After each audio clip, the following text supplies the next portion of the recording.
Active. अब चीजों को अच्छे से कॉम्प्रिहेंड कर पाते हैं, समझ पाते हैं और मटेरियल को रिटेन कर पाते हैं। To make you all understand, note taking in the class is very helpful. It helps you to remain focused. It helps you to understand the concepts in clarity. It will help you to improve your listening style. That is, change it from selective to active.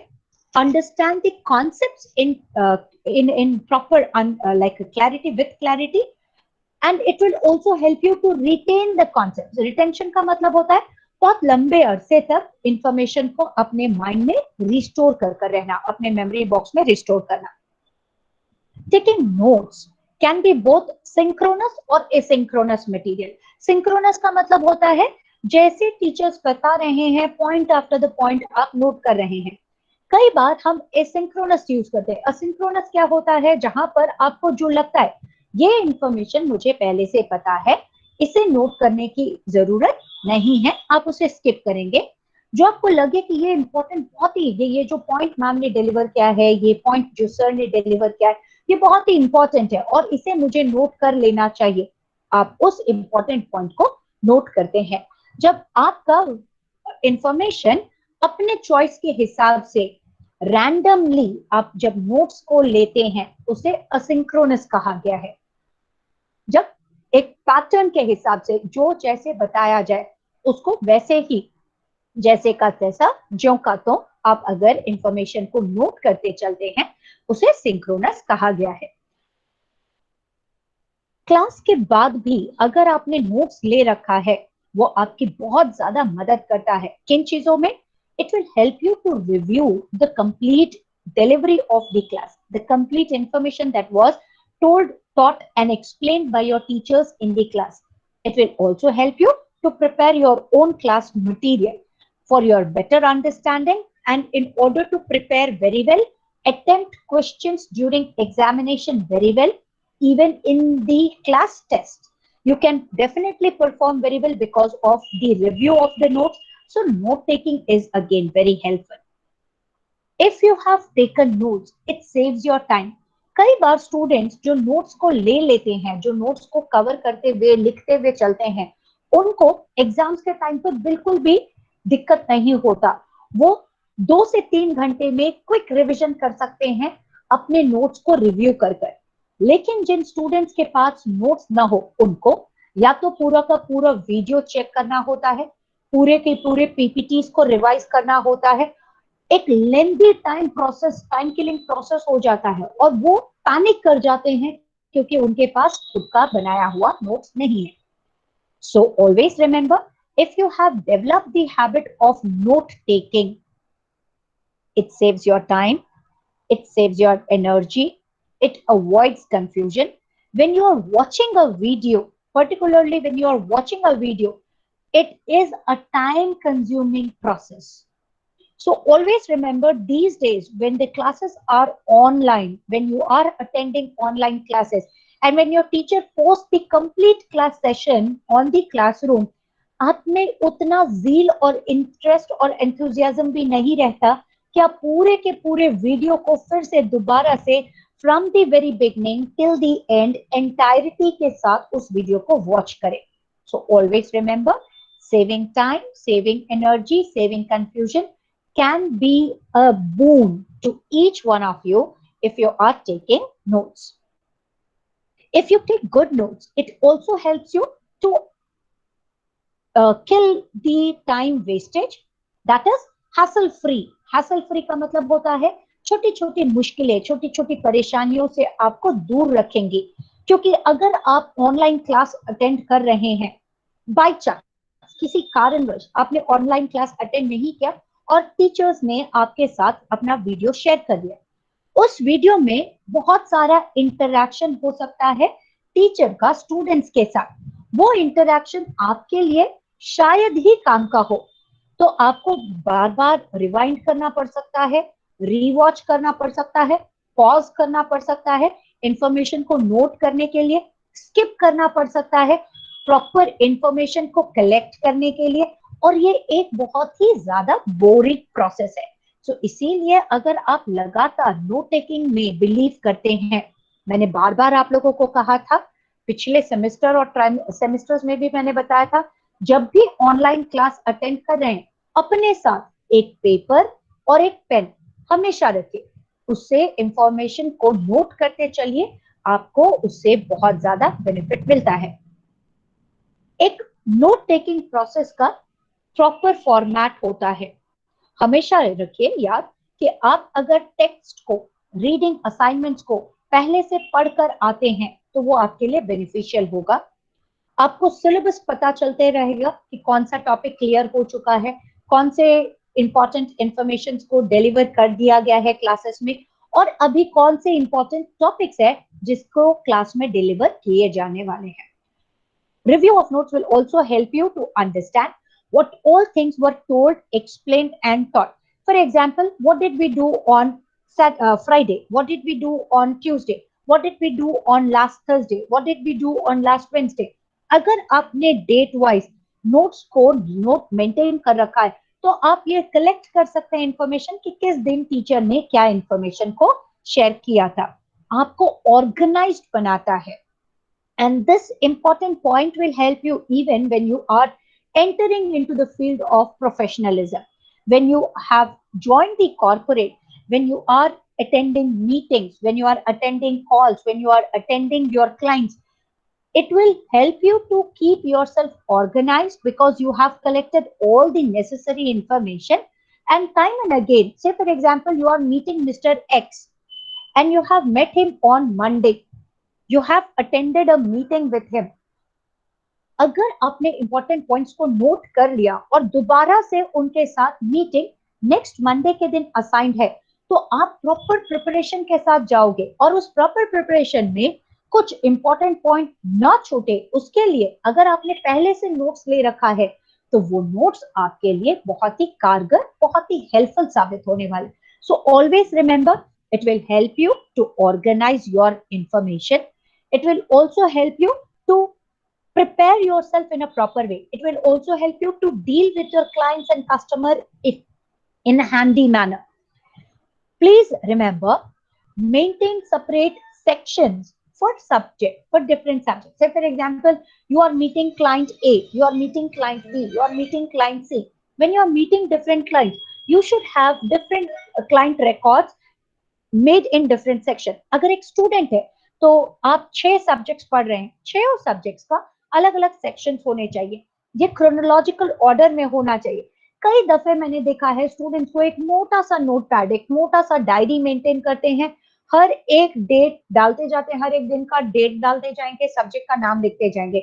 बाद में जब उनसे पूछा जाए कि subject क्या है, किस चीज से रिलेटेड है, और वहां इंफॉर्मेशन को कंपाइल कर कर बताने के लिए तो बहुत ज्यादा दिक्कत हो जाता है स्टूडेंट को। तो यही हमेशा याद रखें, अगर आप नोट्स बना रहे हैं तो नोट्स को बाइफरकेट कर लीजिए सब्जेक्ट वाइज, वो बहुत ही ज्यादा हेल्पफुल होगा।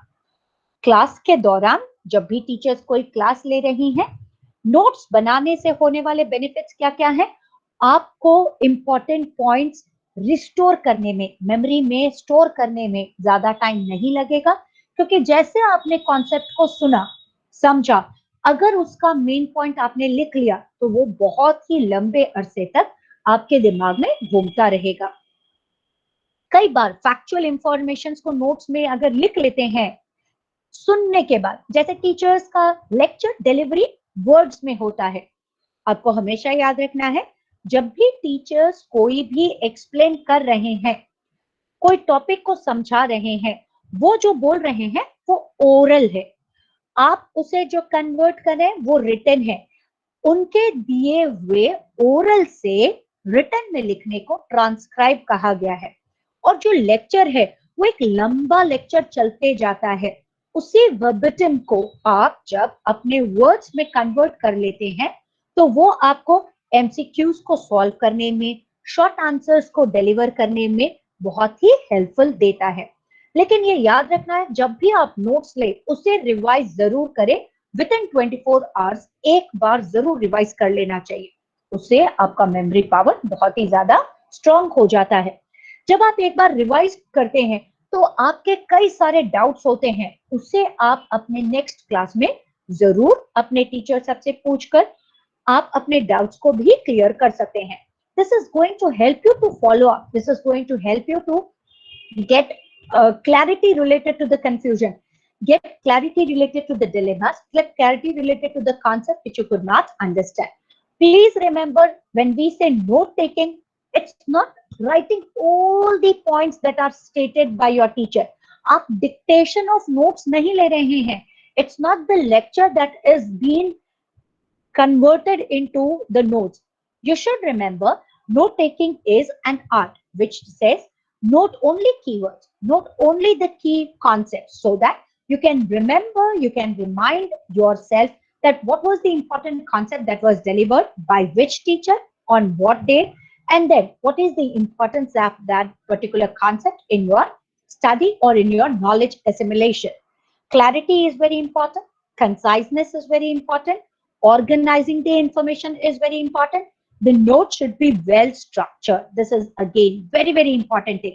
और structured notes को कैसे लिया जाता है, उसके बारे में हम concept को जब आगे पढ़ेंगे समझ में आएगा. Also remember, notes हमेशा abbreviations को ध्यान में रखते रहे. से फॉर एग्जाम्पल अगर मैंने नोट टेकिंग का कॉन्सेप्ट लिया तो दिमाग में आप NT को नोट बना लीजिए. N for note, T for taking. आप जब note taking note taking note taking अगर मैम बार बार बोल रही है तो आप NOTE नोट, TAKING टेकिंग इतने बार तो नहीं लिखोगे. आप अपने से अपने अब्रिविएशंस बना लीजिए ताकि आपको याद रखे. पॉइंट्स को हमेशा बुलेट्स में, पॉइंट्स को हमेशा फ्रेजेस में लिखने की आदत डालिए, ना कि complete sentences. This is again going to help you to prepare your notes on time with complete information. Consistent होना चाहिए. स्ट्रक्चर क्या होगा मैं आपको बार बार बता रही हूँ, मैं आपको बताने वाली हूँ कि अलग अलग नोट टेकिंग के स्ट्रक्चर्स होते हैं. I'll be helping you out to identify what can be your style. हर एक स्टूडेंट का अपना एक अलग लर्निंग पैटर्न होता है. आपका लर्निंग स्टाइल के हिसाब से आप अलग अलग फॉर्मेट्स को यूज कर सकते हैं. ऑनलाइन क्लासेस में ये बहुत ही ज्यादा हेल्पफुल होता है, इसको ध्यान रखिए. So please keep a note taking always handy with you when you are attending class. In general, whenever you are writing notes, please remember introductory remarks are very important. Listen to your teacher's statement. Note always should be written in bullet points. So therefore, you can use star marks, you can use circles, you can use arrows to bifurcate, to differentiate the different bullet points, or you can write the different keywords. Repetition of the words should be eliminated. कई बार teacher same concept को लगातार 2 से 3 बार समझाते हैं. It's not necessary that you are also going to write the concept twice or thrice. You should know what are the important points that you have to mention it in your notes. If anything is getting repeated, you can underline it. क्योंकि अगर teacher कोई important points को repeat कर रहा है, समझ लेना ये बहुत ही इंपॉर्टेंट है, उसको अंडरलाइन कर लो, उसको की हाईलाइट कर दो ताकि आपको समझ में आए कि ये की स्टेटमेंट है, ये की पॉइंट्स है, इसीलिए बार बार टीचर्स इसे समझा रहे हैं.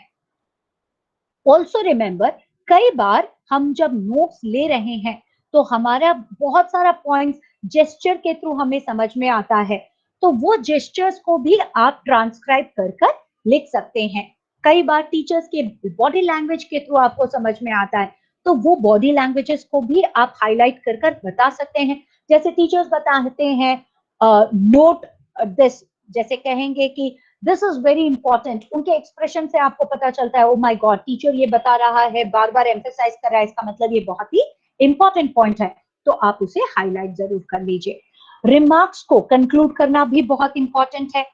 ये याद रखिए, जब भी आप लेक्चर्स ले रहे हैं, अगर लेक्चर के टाइम पर नोट ले रहे हैं बहुत ही अच्छी बात है, लेकिन अगर आप क्लास मिस करते हैं और क्लास मिस करने के बाद आप ऑनलाइन क्लासेस जो मिस किया है उसके वीडियो लेक्चर्स को फॉलो कर कर नोट्स ले रहे हैं, तो पॉज कर कर आराम से नोट्स ले लीजिए. बार बार सुनकर, जैसे कई स्टूडेंट्स सोचते हैं कि मैं एक बार पूरा वीडियो सुन लूंगा उसके बाद नोट्स बना लूंगा. This is going to kill your time. While attending the online class, you are simultaneously will be in habit of preparing your notes. But once when you have missed the online class, when you're watching the video, take a pause or pause the video, prepare your notes simultaneously. Otherwise, you may tend to forget important points. Now, let us move to understand the different ways and methods of taking notes.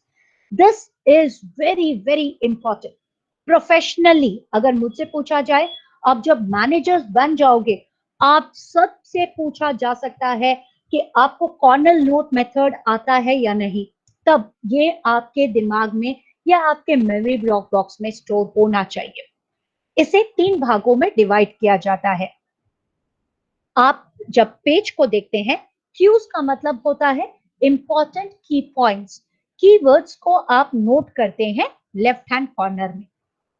Right hand corner में main bullet points को करेंगे, diagrams को करेंगे, sentences को note करेंगे, important topics को note करेंगे, और नीचे में जो समरी होता है, ब्रीफ समरी, जैसे एक टॉपिक को समझने के बाद आप अपने मन से लिखते हैं कि इस पर्टिकुलर टॉपिक का समरी क्या था, उस समरी को आप नीचे में लिखोगे।